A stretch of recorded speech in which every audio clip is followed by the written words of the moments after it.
The Honourable Member for Carleton. I'll be splitting with the member for Charleswood, St. James, Assiniboia, Headingley, the Common Sense Conservative. Madam Speaker, we just learned moments ago that this government has been keeping a $20 billion secret. Wow. Common Sense Conservatives have been demanding the government release the real cost of the carbon tax after the Parliamentary Budget Officer revealed that there was a report the government had been covering up and had gagged him from releasing about the actual cost to Canadians.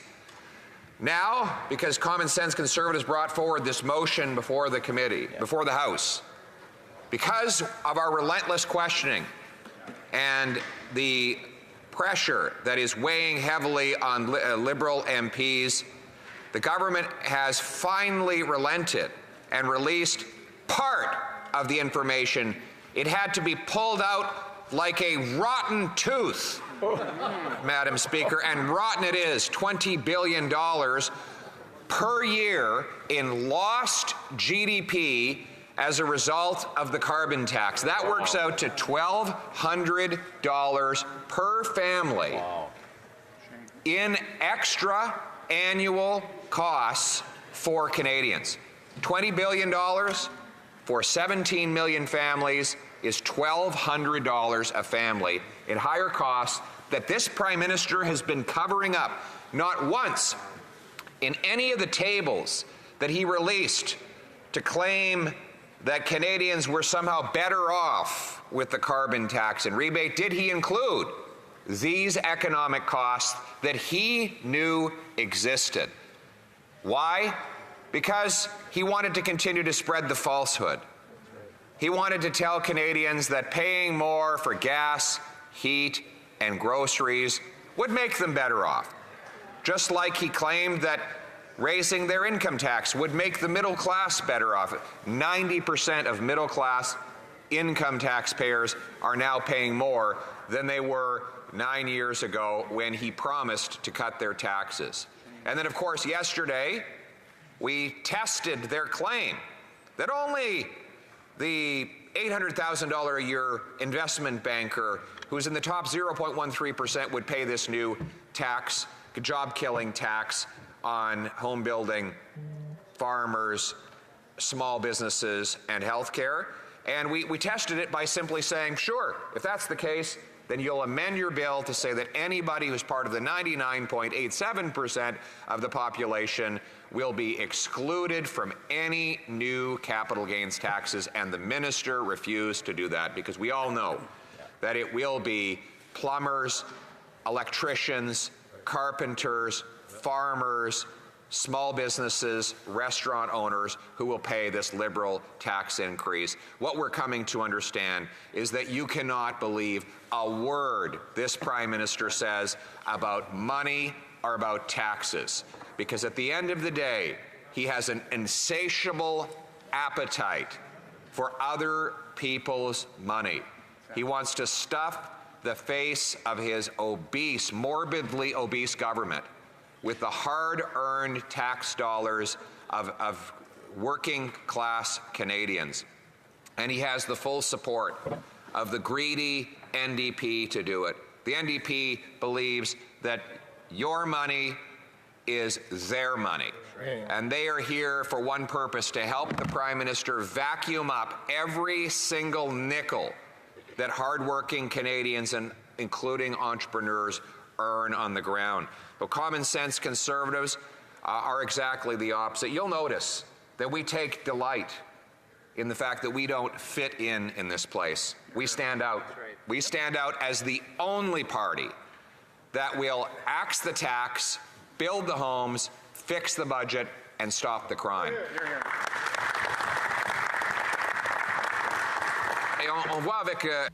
And we see with the Bloc as well. The Bloc voted for an increase in taxes on Quebec entrepreneurs, farmers,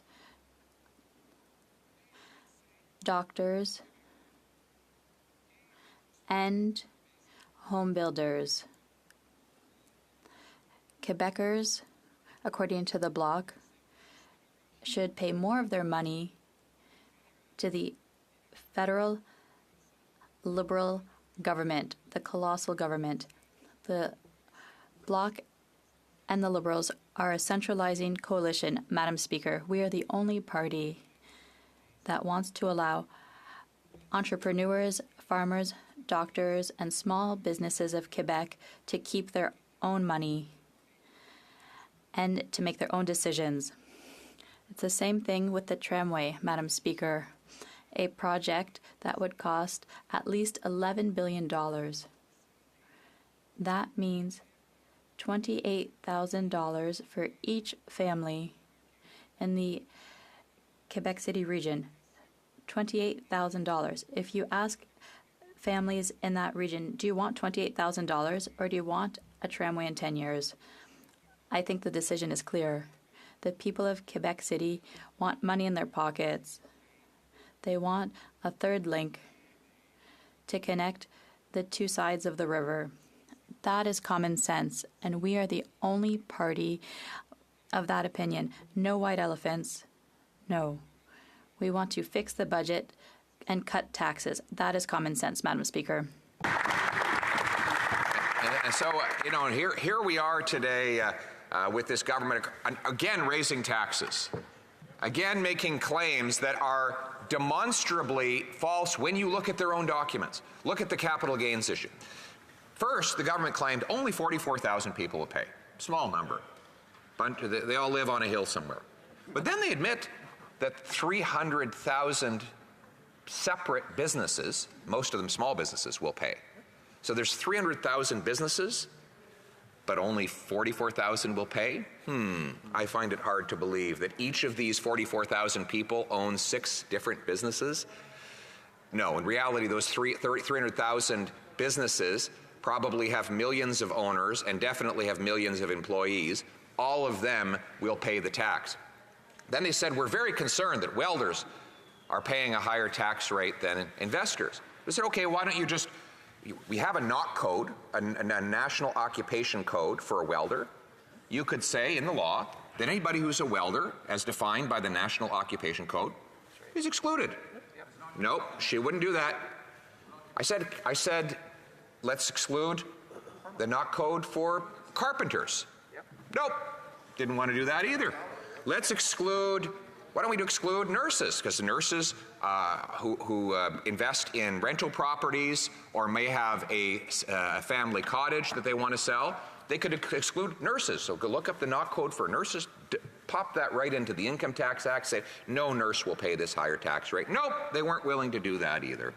In fact, we know that because they want to tax nurses, carpenters, welders, electricians. They want to tax everybody. In fact, I went even further. I said, why don't we just exclude everybody who makes less than $120,000 a year? Great idea. Nope. They don't want to do that either.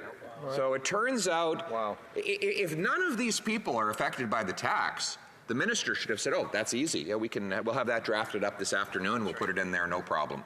But of course not, because she knows exactly what she's doing.